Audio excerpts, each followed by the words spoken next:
திரு சோமு, இந்த விவகாரம் காங்கிரஸ் திமுக உறவை கசப்பாக்குகிறதா? திரைப்படம் வந்திருக்கக்கூடிய காலகட்டம், வெளியிடப்பட்ட நாள், அதெல்லாம் மிக முக்கியமாக பார்க்கப்படுகிறது. பல கருத்து விமர்சனங்கள் தொடர்கிறது. எப்படி பார்க்குறீங்க சோமு? இப்போ இந்த படத்தில் வரக்கூடிய முக்கியமான ஒரு வசனம் தான் பிரச்சனையாக இருக்குது. எப்படின்னா, இந்த மாதிரிலாம் பண்ணிட்டீங்க, இனிமேல் நீங்கள் வந்து ஆட்சிக்கு வர முடியாது அப்படின்னு காங்கிரஸை நோக்கி, அப்போ பக்தவச்சல முதலமைச்சராக இருந்த அந்த 1965 அந்த காலகட்டத்தில் நடந்த போராட்டத்தை அடிப்படையில் வச்சுருந்துருக்கு. இந்த டயலாக் தான் இப்போ வந்து காங்கிரஸ் தரப்பில் சில பேருக்கு கோபம் வந்து அதுக்கான ஒரு பதிலடிகள் வந்துகிட்டு இருக்குது, பார்த்துட்டு இருக்கு. இனி ஒருபோதும் தமிழ்நாட்டில் காங்கிரஸ் ஆட்சி அமைக்க முடியாது, வராது அப்படிங்கிற ஒரு இதுதான். பொதுவாக பார்த்தோம் அப்படின்னா, காங்கிரஸ் அப்படின்னாலே அது வந்து அந்த காலத்தில் சொல்லுவாங்க இந்தி இறக்கி, காங்கிரஸ் இறக்கி, இந்தி தான் வந்து காங்கிரஸோட விஷயம்னு. ஆனால் என்னன்னா, ஒரு வரலாறுல தமிழுக்காக, அதாவது இன்னும் தமிழுக்காகங்கிறத விட இந்தி திணிப்பு வேண்டான்னு சொன்ன காங்கிரஸ்காரர்கள் உண்டு. 1947 48 அப்போயே பார்த்தீங்கன்னா இதுக்கான சட்டத்திட்டங்கள்லாம் கொண்டு வருவதற்கான விஷயங்கள் நடந்துட்டு இருந்தப்ப, அப்போ வெளிப்படையாகவே உங்களுக்கு வந்து இந்தி வேணுமா வேண்டாம் என்ற காங்கிரஸ்காரர்களும் உண்டு அப்படின்னு சொல்றீங்க. அப்போ டிடி கிருஷ்ணமாச்சாரி கேட்குறாரு, உங்களுக்கு வந்து இந்தியா வேணுமா, முழுமையான இந்தியா வேணுமா, வேணும்னா அதை திணிக்காதீங்கன்னு. அதுக்கப்புறம் தான் என்ன பண்ணுறாங்க, எப்போ அது வந்து குடியரசாக அது ஆகுதோ அதில் இருந்து ஒரு 15 வருஷம் கழித்து வச்சுக்குவோம் அப்படின்னு. அதே மாதிரி அந்த நேரு மறைவுக்கு அப்புறமேலு மறுபடி அந்த பிரச்சனைகள் வர ஆரம்பிக்கல. லால் பகதூர் சாஸ்திரி காலத்தில் வர்ற நேரத்தில், ஆமாம் இன்றைக்கி தான் அவர் நினைவு நாள், அது வர்ற சமயத்தில் பார்த்தீங்கன்னா இந்த மாதிரி இந்த இந்தி திணிப்பு அப்படிங்கிறதுல வந்து ஒரு மாறுபட்ட கருத்தோடு இருக்கிறாரு மத்திய அமைச்சர் சி சுப்பிரமணியன். அது அவர் தன்னுடைய தி ஹேண்ட் ஆஃப் டெஸ்டினி அப்படிங்கிற ஒரு தன்னுடைய சுயசரிதை நூல்லையும் குறிப்பிட்டிருக்கிறாரு. இப்படிலாம் இருந்து கூட ஏன் அதே மாதிரி இன்னொரு விஷயம் சொல்லணும்னா, சுதந்திரத்துக்கெல்லாம் முன்னாடியே பார்த்தீங்கன்னா தமிழ்நாடு காங்கிரஸ் கமிட்டி அப்படின்னு இருந்தது. தமிழ்நாடுன்னு பேர் சட்டப்பூர்வமாக வந்தது வந்து அண்ணா காலத்தில் இருக்குது. இப்படிலாம் இருந்து கூட ஏன் இந்த மாதிரி காங்கிரஸ் அப்படின்னாலே அது வந்து இந்திக்கு ஆதரவானது, தமிழுக்கு எதிரானது வந்துச்சுன்னா, இது நம்ம ஒரு சின்ன ஒரு சுருக்கமாக அந்த ஒரு வரலாறு சொல்லிடுறேன். எப்படின்னா 1837 முன்னாடி வந்து இங்கிலீஷ்காரன் காலத்தில் பாரசீக மொழி தான் ஆங்கிலத்துக்கு அடுத்தபடியான ஒரு ஆட்சி மொழியாக இருந்தது. அப்போ தான் இந்த 1837 தான் என்ன மாற்றுறான்னா, அதை வந்து உருது அப்படின்னு மாற்ற வர்றான்.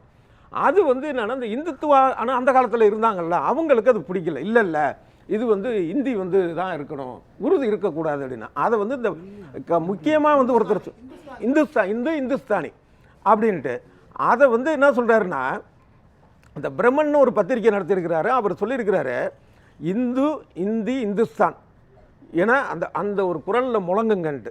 இது என்ன பிரச்சனை, இன்றைக்கி நம்ம சொல்கிறோம்ல இந்தியினால் வந்து வேலைவாய்ப்பு பாதிக்குது எங்களுக்குன்னு இந்தி தெரியாதவங்க சொல்கிற மாதிரி, அப்போ இந்தி தெரிஞ்சவங்க வந்து நீங்கள் உறுதுணை கொண்டு வந்து எங்களுக்கு வேலைவாய்ப்பு பாதிக்குன்னு சொல்லி போராடுற காலம். இதே தலைகீழ் மாற்றம் நடந்த காலத்தில் அதுக்கப்புறம் வந்து காந்தி காங்கிரஸுக்கு வந்த உடனே 1915 வந்து அவர் திரும்புகிறார். 18 அவர் வந்து இந்திக்காக குரல் கொடுக்குறார். இந்தி பிரச்சார சபை ஆரம்பித்தது அவர் தான். ஆமாம் பண்ணுறாரு. அப்போலேருந்து ஆரம்பிக்குது அந்த காங்கிரஸுக்கும் இந்திக்குமான உறவு. காந்தியிலேருந்து அதை ஆரம்பிக்குது. அதுக்கப்புறம் 1925 தான் அவங்க வந்து கான்பூர் மாநாட்டில் வந்து ஹிந்தி தான் நம்ம இதுக்கு முன்னாடி வந்து ஆங்கில வழியில் இருந்து இதெல்லாம் வந்து ஃபுல்லாக ஹிந்தி தான் அப்படின்னு. அப்புறம் நம்ம எல்லாருக்கும் தெரியும் பேசணும் 1937 இது. அதுக்கு முன்னாடியே பார்த்தீங்கன்னா 1949 வந்து அவங்க என்ன முடிவு பண்ணாங்கன்னா, இதுக்கான திட்டங்கள்லாம் தீட்டுறதுக்கு நாடாளுமன்ற குழுக்கள்லாம் அமைச்சாங்க. அதை கொண்டு போய் வந்து குடியரசுத் தலைவர்கிட்ட கொடுத்தாங்க.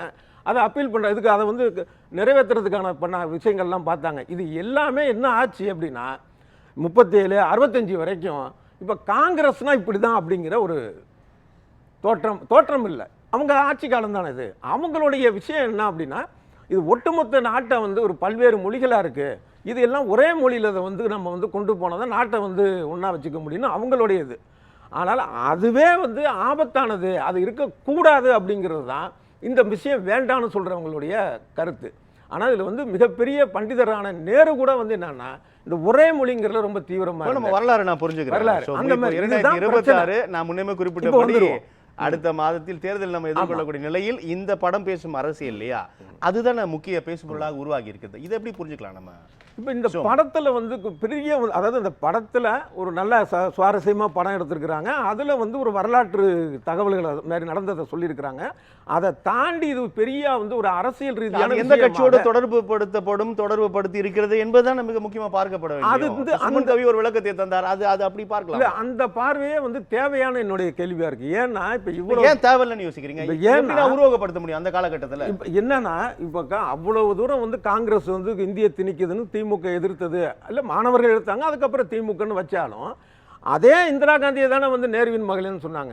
அப்புறம் மறுபடியும் இப்போ கூட பார்த்தா இன்னுமே நான் காங்கிரஸ் கூட நான் சேர மாட்டோம் அப்படின்னாங்க. அதுக்கப்புறம் சேர்ந்தாங்க. அரசியல் இதெல்லாம் சகஜமாப்பா, அவ்வளோதான். இதில் ஒரு சினிமா வந்ததுனால வந்து நாங்கள் வந்து சேர மாட்டோம், போக மாட்டோம், சீட்டு வந்து உள்ள சீட்டு கிடைக்குதா பேசக்கூடிய காலகட்டம் நீங்க கவனத்தில் வைக்கலையா?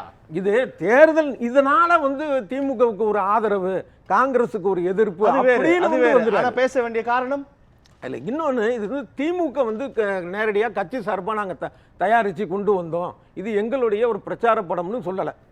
அவங்க வந்து தயாரிப்பாளர் வந்து அந்த தயாரிப்பாளர் வந்து டக்குனு ஞாபகம் இல்லை. ஆனால் இந்த வெளியிட்டது வந்து ஆகாஷ் பாஸ்கர். யாருன்னு கொஞ்சம் சொன்னீங்கன்னா ஏங்க அப்படி பார்த்தா புருஷன் ஒரு கட்சியில இருக்கான், பொண்டாட்டி ஒரு கட்சியில இருக்கா. அதுக்கு வந்து அவன் பொண்டாட்டி இல்ல, நம்ம அதுக்குள்ள வேணாம். யாரு தயாரிப்பு பின்னாடி என்பது நாடு இல்ல வெளிப்படையாக இது பண்ணா இது வந்து திமுகவுடைய முரசொலியில வந்து அறிக்கை கிடையாது. ஒண்ணு தவிர மக்கள் வந்து தெளிவான ஆட்கள் தான். இதை பார்த்த உடனே வந்து இது காங்கிரஸுக்கு எதிர்பார்ப்பு அப்படின்னு பொலிட்டிக்கல் கிளைம் இருக்குல்ல, நம்ம அதை கடந்து போக முடியல சோமு. இல்ல அதுதான் பேசு பொருளாது. அந்த காலகட்டத்தில் நடந்த ஒரு விஷயம். இது வந்து ஒரு கமர்ஷியல் சினிமா. இதில் வந்து லவ் இருக்குது, பாசம் இருக்குது, பாட்டி மேலேயும் பாட்டி பேரன் பாசம் இருக்குது, அண்ணன் தம்பி பாசம் இருக்குது, காதலர்களுடைய விஷயம் இருக்குது, அதெல்லாம் பார்த்து அதோட சேர்த்து நடுவில் இந்த விஷயமும் இருக்குது. அவ்வளோதான். மற்றபடி இது ஒரு ஆவணப்படமோ இல்லை அந்த மாதிரியான ஒரு விஷயமோ இதில் ஒரு சுவாரஸ்யமான திரைப்படம் அப்படின்னு இதை வச்சுக்கிட்டு வந்து ஆகாயங்களை சொல்லிட்டாங்க, இது பண்ணிட்டாங்க அப்படின்னா இன்னொரு விஷயம் என்னன்னா, அந்த படத்துல வந்து இல்லாததையும் சொல்லல. படத்துல வரக்கூடிய வசனங்களை நீங்களே சொன்னீங்க. ஆமா, அதை வந்து அவங்க இல்லாததை சொல்லலை. என்னன்னா அந்த காலகட்டத்தில் 1965 நடந்த வந்து அந்த என்ன மாதிரியான ஒரு சூழல் இருந்தது, இந்த திணிப்புனால எங்களுக்கு வேலை வாய்ப்பு பறிபோயிருமோன்னு சொல்லி அந்த மாணவர்கள் பயந்தது, அதை எதிர்த்து போராட்டங்கள் நடத்தினது, இந்த விஷயத்த சொல்லியிருக்கிறாங்க. இதுல என்ன தப்பு இருக்கு? அது அந்த அளவுக்கு பாத்துக்கலாம். அவ்வளவுதான். ஏங்க நேரடியாக அந்த கலவரம் நடந்ததுக்கு அப்புறமே ரெண்டு கட்சியும் கூட்டணி வச்சுக்கிட்டு பணத்தை வச்சுக்கிட்டு சண்டை போட்டுருவோம். கூட்டணி தான், இந்த நொடியும் கூட்டணி தான். அதுதான் கேட்கிறோம். அதை நிறைய கேள்வி விமர்சனங்களை உருவாக்கி இருக்கு. ஒரே நிமிஷம், கேட்ட இடம் கிடைக்கலன்னா புலவு வருமே தவிர இந்த படத்தினாலாம் புலவு வந்துடும். திரு சோமு, உங்களுடைய பார்வை கருத்து? இது இந்த அதிகம் பேர் வந்து சொல்லியிருக்கிறது கசப்பாகிறது அப்படின்னு. நான் இது ஒரு கசப்பு இல்லை, கசப்பு இல்லை, இல்லை குழப்பம், இதெல்லாம் தாண்டி ஒரு இது யோசிக்கிறது என்னன்னா, இது ஒரு மேம்போக்கான ஒரு பிரச்சனையாக தான் அதை பார்க்குறேன். இது வந்து ஒரு கருத்து பரிமாற்றமாகவோ இல்லை ஒரு சில பேருடைய ஒரு கோபமாகவோ அது நியாயம் இருக்கலாம், இல்லை அவங்க பக்கம் நியாயம் இருக்கலாம், அது வேறு விஷயம். அதை தாண்டி இது ஒன்று ஒரு தேர்தல் நேரத்தில் ஒரு கட்சியை மையப்படுத்துவதை சாதாரணமாக கடந்துருவாங்க. இருந்தாலும் இந்த படத்தினால கூட்டணி வந்து ஒரு இதாக ஏற்கனவே சொல்ல, ஆனால் அந்த அரசியல் பேசுவதற்கான காரணம் ஒன்று இருக்கும். அதை தான் சொல்கிறேன். அப்போ அதுக்கான முக்கியத்துவம்னு கொடுக்குறாங்களே. இப்போ ஏற்கனவே பார்த்தீங்கன்னா ஜனநாயகன் படத்துக்கும் வந்து களம் இறங்கினாங்க காங்கிரஸில் சில பேர், ஐயா உட்பட. நீங்க இல்லையா ஜனநாயகன், நீங்க குரல் கொடுக்கலையா? மன்னிக்கணும், இல்ல மன்னிக்கணும் சொல்லுங்க. அப்ப ஏதோ சில பேர் சொன்னாங்க இந்த மாதிரி ஜனநாயகனுக்காக வந்து ஏன் அந்த மாதிரி பண்றாங்க, ஆர்எஸ்எஸ் கூட நியாயமான அமைப்பு தான் அப்படின்னு சொன்னவர், அது சொல்லுங்க, நான் சொன்னேன் அப்படின்னு. அப்படிங்கிறப்ப இது வந்து ஒரு இந்த இடத்துக்கான ஒரு விஷயமா தான் இது இருக்குன்னு நினைக்கிறேனே தவிர, அது என்ன எங்களுக்கு உரிய இடம் வேணும்னு கேட்கறதுக்கான ஒரு விஷயமா இருக்கலாம். மற்றபடி இது ஒரு பெரிய விஷயமா இல்லை. இது ஒருவேளை இது தமிழுக்கான ஒரு விஷயமாக திமுக இப்படிலாம் தொடர்பு படுத்தி இதை பார்த்தோம் அப்படின்னா, தமிழ்நாடு அரசு செய்ய வேண்டியது என்னன்னா, இந்த இந்தி திணிப்பு போராட்டத்தை, அதுக்கு அந்த இந்தி திணிப்பை எதிர்த்து முதல் நடைபயணம் போன பட்டுக்கோட்டை அழகிரி, இப்போ ஏற்கனவே சொல்லியிருக்கிற சமாதி இன்னும் சீரழிஞ்சு கிடக்கு, அதை செய்யலாம். பொங்கல் தான் வந்து தைத்திருநாளுடைய முதல் நாள்னு சொல்லி கருணாநிதி அறிவிச்சார், அதுக்கப்புறம் முக ஸ்டாலின் ஏற்றுக்கிட்டாரு, அதை இன்னும் செய்யலை. ஏன்னா அதுக்கு ஒன்றும் நிதி தேவையில்லை, அதை செய்யலாம். ஏற்கனவே ராஜராஜ சோழனுக்கு வந்து சதய விழான்னு சொல்லி பஞ்சாங்கப்படி தான் வைக்கிறீங்க. அப்புறம் முக ஸ்டாலின் வந்து ராஜேந்திர சோழன் வச்சார், அதுவும் பஞ்சாங்கப்படி தான் இருக்குது, அதை திருவள்ளுவர் ஆண்டில் வைக்கலாம். நீங்கள் தமிழுக்கு செய்கிறதுனா வந்து நிதி செலவே இல்லாமல் செய்கிறதுக்கு இவ்வளோ வேலை இருக்குது. அதனால் பராசக்தி படம் ஒரு பக்கம் நல்லபடியாக செஞ்சீங்க, நல்லது, சந்தோஷம். அதே நேரத்தில் நிஜத்தில் இதெல்லாம் பண்ணுங்க, அதுதான் என்னுடைய ஒரு இது. அதேமாதிரி அண்ணா இதை மட்டும் சொல்ல, அண்ணா வந்து இதை எரிச்சார்ல அந்த சட்டம், இது 317 இதில் அந்த பிரிவு வந்து 343 அவங்க சொல்கிற 351 வரைக்கும் என்னன்னா, அந்த சட்டத்துக்குள்ள சமஸ்கிருதத்துக்கு நீ இவ்வளோ செலவு பண்ணணும் சட்டத்திலே இருக்குது, அது இன்னும் மாற்றலை. இப்போ அண்ணா காலத்தில் அதை மாற்றிருக்க முடியாது. ஏன்னா அவர் வந்து அவருடைய இது மைனாரிட்டி. அதுக்கப்புறமேலே இவங்களுக்கான வாய்ப்புகள் இருந்தது. கருணாநிதி காலத்திலேயே வந்து வாய்ப்புகள் இருந்தது. அப்போ அதை வந்து இவங்க செஞ்சுருக்கலாம். இப்போ இவங்க இப்போ ராகுல் காந்தியே பார்த்தீங்கன்னா பல விஷயம்லாம் வந்து இப்போ சமூக நீதிலாம் பேச ஆரம்பிச்சிட்டாரு, மாறி இருக்கிறாரு. நீட்டுக்கான விஷயம்லாம், அதாவது அவங்க காலங்களில் நீட்டுக்கான விஷயங்கள்லாம் கூட அவர் வேண்டாங்கிறாரு. அப்போ வருங்காலத்தில் வந்து நாங்கள் இந்த சட்டப்பிரிவை நீக்குவோம், இப்போ அட்டவணை 8வது பிரிவில் இருக்கக்கூடிய எல்லாத்தையும் நாங்கள் வந்து உரிய மரியாதை கொடுப்போம். இந்த மாதிரி செல்ஃபோன் காலம் வந்துருச்சு, இந்த நேரத்தில் போய் இந்தி திணிப்புங்கிறது வந்து ஒரு அறியாமையான ஒரு விஷயம். எந்த மொழியும் திணிக்க வேண்டியதில்லை, தாய்மொழி தான் அவங்கவுங்களுக்கு போதும். இதெல்லாம் இவங்க 2 பேருமே சேர்ந்தே செய்யலாம். திமுகவும் காங்கிரஸும் சேர்ந்தே செய்யலாம். மற்றபடி இது ஒரு பெரிய பிரச்சனையாக இல்லாமல் ஒரு மக்களுக்கான ஒரு விஷயமா இவங்க செய்யணும்னு தான் என்னுடைய ஒரு நல்லது, நன்றி.